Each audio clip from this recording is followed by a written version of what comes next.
تمہارا اس چیز کو ناممکن سوچنا اپنی جگہ ہے، لیکن وہ تو اللہ ہے نا جس سے مانگا ہے، اور ایسا تو کچھ بھی نہیں جو تمہارا اللہ نہ کر سکے۔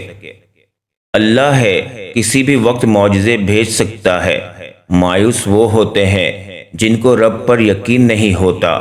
مایوس وہ ہوتا ہے جن کا ایمان کمزور ہوتا ہے۔ مایوس وہ ہوتے ہیں جو ڈر جاتے ہیں۔ دنیا سے سنو، تم ایسے لوگوں میں شامل نہ ہونا۔ ہمیشہ اس بات کو یاد رکھنا، تمہاری مصیبتوں سے تمہارا رب بہت بڑا ہے۔ دل اس لیے بنایا گیا ہے تاکہ وہ اللہ سے محبت کرے۔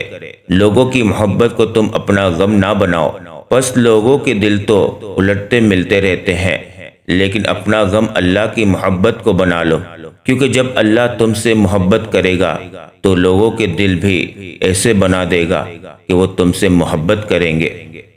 اللہ کو پسند ہے جب انسان ہزار گناہ کے بعد اس کی طرف پلٹتا ہے، ٹوٹی پھوٹی ہی صحیح اس سے معافی مانگتا ہے، کچی پکی ہی صحیح اس سے توبہ کی طرف مانگتا ہے۔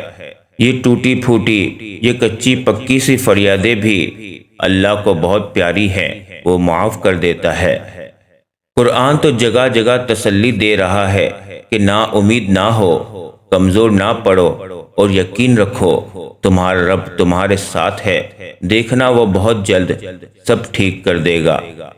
جلد ہی وہ مقام آتا ہے جہاں اللہ نے تمہیں تمہاری مانگی ہوئی ہر چیز سے نوازنا ہے۔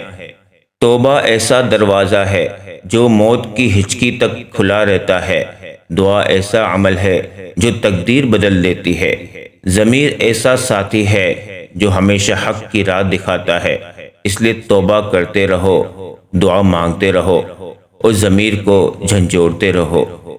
جب اللہ کی مرضی کے بغیر اس کائنات کا ایک پتا بھی ہل نہیں سکتا، تو پھر تمہارا اللہ سے بار بار رجوع کرنا، اس سے مانگنا بے وجہ نہیں۔ جو تمہارے ہاتھوں میں اتنی جان ڈال دیتا ہے کہ وہ دعا کے لیے اٹھ سکے، وہ پھر ان اٹھے ہاتھوں کی لاج بھی رکھتا ہے۔ دعائیں نصیب سے نہیں بلکہ نصیب دعاؤں سے بدلتا ہے۔